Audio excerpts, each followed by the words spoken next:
Nuestra fatídica estancia en la India comienza así. Primer error. Llegamos de noche al aeropuerto de Delhi, aproximadamente 22:30 horas, y no pudimos comprar una SIM card.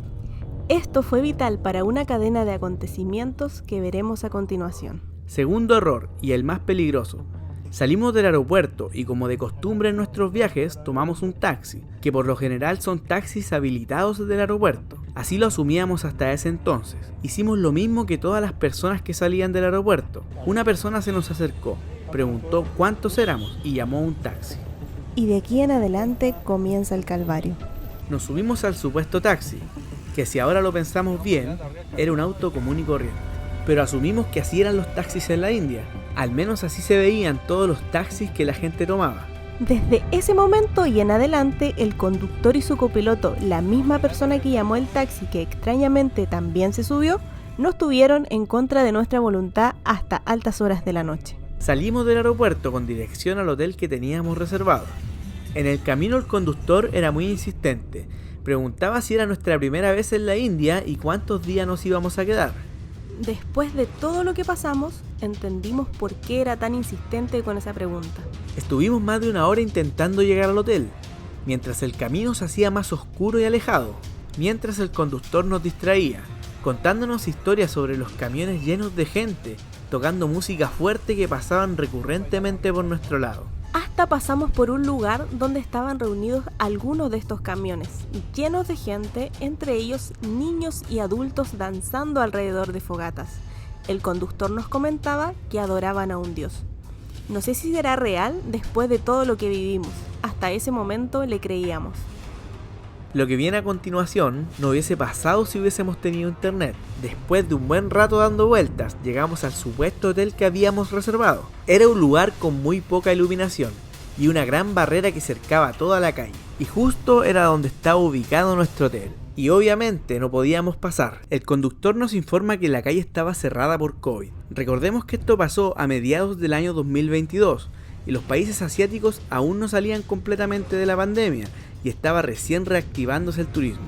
El conductor se ofrece amablemente a llamar al hotel, realiza la llamada delante de nosotros en altavoz, le contesta a la recepción del hotel y le informa lo mismo que nos comentó, toda la calle cerrada por COVID. Después de escuchar esto, nosotros no sabíamos qué hacer ni a dónde ir, ya que no contábamos con internet para reservar otro hotel. Tampoco sabíamos que no nos dejarían ir a ningún lado. Él nos indica que tiene la solución y nos llevará a un lugar donde nos ayudarán. Hasta ese momento nuestro apresor era nuestra única opción. Ingenuamente pensamos que nos llevaría a una oficina de información turística. Al menos eso fue lo que creímos.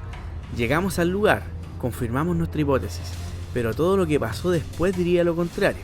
Nuestras expectativas en el lugar eran que nos pudieran facilitar internet para reservar otro hotel y aprovechar que el conductor nos llevara, ya que él y su acompañante no se despegaban de nosotros.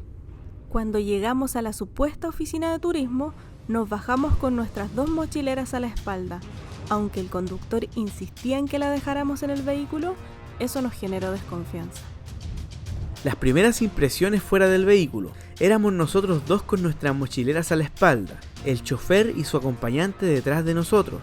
Una calle completamente oscura sin iluminación, la pista vehicular de tierra, una cantidad de cables eléctricos haciendo chispas sobre las casas y a escasos metros un grupo de personas en condición de calle que le brillaban sus ojitos al ver 2 extranjeros pasar. Nosotros nos dirigíamos a paso firme a la única casa que se podía asimilar que fuese una oficina, mientras esquivábamos un par de hueones durmiendo en la tierra. Entramos al lugar. Nos recibió amablemente un hombre, el cual nos informó la situación que estaba ocurriendo en el centro de Nueva Delhi.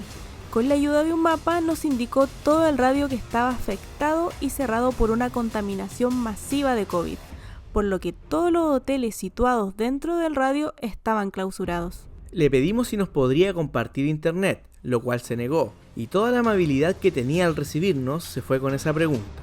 Le pedimos si podía chequear otro hotel en su computador. Comenzó a buscar y ante nuestra patudez de girarle la pantalla y pillar lo que no estaba viendo nada, se indignó y se negó a ayudarnos, por lo que procedimos a pararnos y a retirarnos.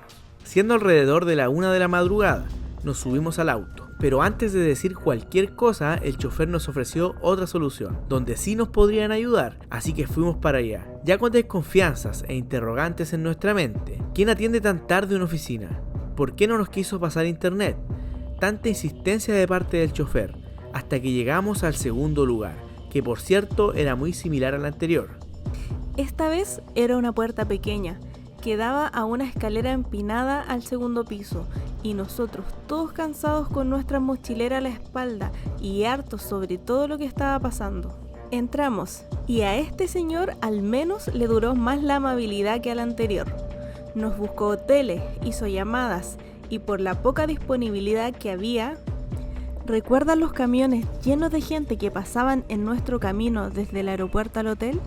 Resulta que tenían ocupada toda la capacidad hotelera, sumando al cierre de toda la zona centro por COVID, eran muy pocos los hoteles disponibles y las únicas habitaciones que le quedaban, según él, estaban alrededor de los $200 americanos. Una burla, ya que nosotros habíamos reservado el pedazo de hotel por $20 y sabíamos que ese precio estaba muy lejos de lo real. Indignados nos paramos y nos fuimos al auto. Es aquí donde nos dimos cuenta que nuestra voluntad no valía y que no teníamos libertad de acción. Muy enojados le exigimos al chofer que nos llevara de vuelta al aeropuerto, pero él se negó en todo momento. No nos dejaría ir hasta obtener su recompensa. Nos sentimos secuestrados e imposibilitados de actuar y entendimos por qué también se había subido el copiloto. En algún momento pasó por nuestras mentes bajarnos y correr, pero sinceramente el exterior se veía más peligroso que quedarnos ahí, ya que como mencionamos anteriormente, las calles eran oscuras, llenas de personas en situación de calle que se acercaban al auto a golpear los vidrios y a pedir dinero, y sumándole que ya era de madrugada.